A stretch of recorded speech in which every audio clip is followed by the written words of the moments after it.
Hill start procedure എന്ന് പറഞ്ഞാൽ കയറ്റത്തിൽ നമ്മളെ കൊണ്ട് വണ്ടി നിർത്തിച്ചിട്ട് വണ്ടി ഒട്ടും പുറകോട്ട് പോവാതെ നമ്മൾ കയറ്റത്തിൽ നിന്ന് വണ്ടി ഓടിച്ചു പോകണം. ഇതാണ് ഹിൽ സ്റ്റാർട്ട് പ്രൊസീജിയർ. ഇത് ചെയ്യുന്നത് എങ്ങനെയാണ്? എക്സാമിനർ നമ്മളോട് വണ്ടി ഓടിച്ചുകൊണ്ടിരിക്കുന്നതിന്റെ ഇടയ്ക്ക് തന്നെ ടെസ്റ്റിന് ഇടയ്ക്ക് നമ്മളോട് പറയും വണ്ടി എവിടെയെങ്കിലും പുൾ ഇൻ ചെയ്യണം എന്ന് പറയും. പുൾ ഇൻ എന്ന് പറയുമ്പോൾ നമ്മൾ വണ്ടി റോഡ് സൈഡിൽ എവിടെയെങ്കിലും നിർത്തുക എന്നുള്ളതാണ് നമ്മൾ ആദ്യം ചെയ്യേണ്ടത്.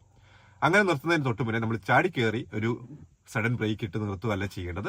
നമ്മൾ മിററ കാര്യങ്ങളൊക്കെ ചെക്ക് ചെയ്ത് തൊട്ട് പുറകെ വണ്ടിയൊന്നും ഇല്ല എന്ന് എൻഷുർ ചെയ്ത് ഇൻഡിക്കേറ്ററും കാര്യങ്ങളെല്ലാം ഇട്ട് വേണം കൊണ്ടു നിർത്താനായിട്ട്. അങ്ങനെ നിർത്തുമ്പോഴും ശ്രദ്ധിക്കേണ്ട ഒരു ഇമ്പോർട്ടന്റ് ആയിട്ടുള്ള ഒരു കാര്യമാണ്, ഏതെങ്കിലും വീടുകളുടെയോ അല്ലെങ്കിൽ ഒരു റോഡിന്റെയോ ഒക്കെ ഒബ്സ്ട്രക്ഷൻ എന്നുള്ള രീതിയിൽ കൊണ്ട് നമ്മൾ വണ്ടി സ്റ്റോപ്പ് ചെയ്യരുത്. ഒരു വീടിന്റെ ഒരു വേ എവിടെ ഉണ്ടെങ്കിൽ അതിന് ശേഷമേ വണ്ടി നിർത്താവുള്ളൂ, അല്ലാതെ എന്റെ മുന്നിൽ കൊണ്ടുപോയി നിർത്തിയേക്കരുത്. നമ്മുടെ വണ്ടി നിർത്തുമ്പോൾ ശ്രദ്ധിക്കേണ്ട ഒരു വളരെ ഇമ്പോർട്ടന്റ് ആയിട്ടുള്ള കാര്യം, നമ്മുടെ വണ്ടി റോഡിന്റെ കർബിനോട് ടു ക്ലോസ് ആയി പോകരുത്. ഒരു 45 സെന്റിമീറ്റർ ഗ്യാപ്പ് ഇട്ട് അല്ലെങ്കിൽ ഒരു 18 ഇഞ്ചസ് ഗ്യാപ്പ് ഇട്ട് വേണം എപ്പോഴും വണ്ടി നിർത്താനായിട്ട്. ഇനി വണ്ടി നിർത്തിയതിന് ശേഷം നമ്മൾ സാധാരണ ചെയ്യുന്ന പോലെ ഹാൻഡ് ബ്രേക്ക് ഒക്കെ ഇട്ട് നമ്മൾ വണ്ടി കംപ്ലീറ്റ്ലി സ്റ്റോപ്പിലേക്ക് കൊണ്ടുവരുന്നു. അതിനുശേഷം നമ്മൾ ചെയ്യാൻ പോകുന്നത് മൂവിംഗ് എ പ്രൊസീജിയർ. നമ്മൾ നേരത്തെ ഒരു വീഡിയോ ചെയ്തിരുന്നു. മൂവിംഗ് എ പ്രൊസീജിയറിന്റെ സെയിം പ്രൊസീജിയർ തന്നെയാണ് ഈ ഒരു ഹിൽ സ്റ്റാർട്ടിലും വരുന്നത്. അഡീഷണൽ ആയിട്ട് നമ്മൾ മനസ്സിൽ വെക്കേണ്ട ഒരേ ഒരു കാര്യം, വണ്ടി ഒട്ടും പുറകിലേക്ക് പോകരുത്. ഇത് എങ്ങനെയാണ് ചെയ്യുന്നത് നമുക്ക് നോക്കാം. ഡ്രൈവിംഗിനിടയിൽ എക്സാമിനർ നമ്മളോട് പുള്ളിൻ എന്ന് പറയും. അത് കേട്ടാൽ ഉടനെ നമ്മൾ മിറേഴ്സ് ചെക്ക് ചെയ്യുന്നു, ഇൻഡിക്കേഷൻ ചെയ്യുന്നു ഇൻ ടൈം. നമ്മൾ വീടുകളുടെ ഒന്നും മുന്നിലല്ല എന്ന് എൻഷുർ ചെയ്ത് നമ്മൾ ഫോർ എക്സാമ്പിൾ ഇപ്പം അവിടെ നമ്മൾ കൊണ്ടുപോയി നിർത്താനായിട്ട് പോവുകയാണ്. നമ്മളിങ്ങനെ സേഫ് ആക്കി വണ്ടി കൊണ്ടുപോയി നിർത്തുമ്പോൾ ശ്രദ്ധിക്കുക, നമ്മൾ നേരത്തെ പറഞ്ഞ പോലെ കർബിനോട് ടു ക്ലോസ് ആവരുത്. ഒരു 18 ഇഞ്ച് ഗ്യാപ്പ് ഇട്ട് വേണം നമ്മൾ വണ്ടി നിർത്താനായിട്ട്.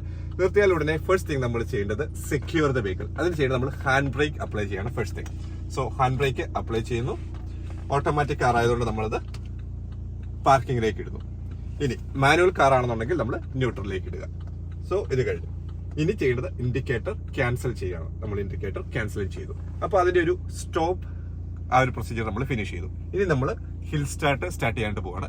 സോ ഹിൽ സ്റ്റാർട്ട് നമ്മൾ മൂവിംഗ് എ പ്രൊസീജിയർ തന്നെയാണ് റിപ്പീറ്റേഷൻ ആയിട്ട് വരുന്നത്.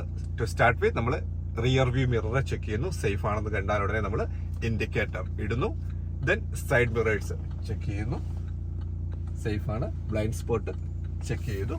അതിനുശേഷം നമ്മൾ ചെയ്യാൻ പോകുന്നത് വണ്ടി ഡ്രൈവിലേക്ക് ഇട്ടു, അല്ലെങ്കിൽ മാനുവൽ കാർ ആണെന്നെങ്കിൽ ഫസ്റ്റ് ഗിയറിലേക്ക് ഇടുന്നു. ഹാൻഡ് ബ്രേക്ക് റിലീസ് ചെയ്യുന്നു. മിറേഴ്സ് ചെക്ക് ചെയ്ത് സേഫ്ലി മൂവ് ചെയ്യുക.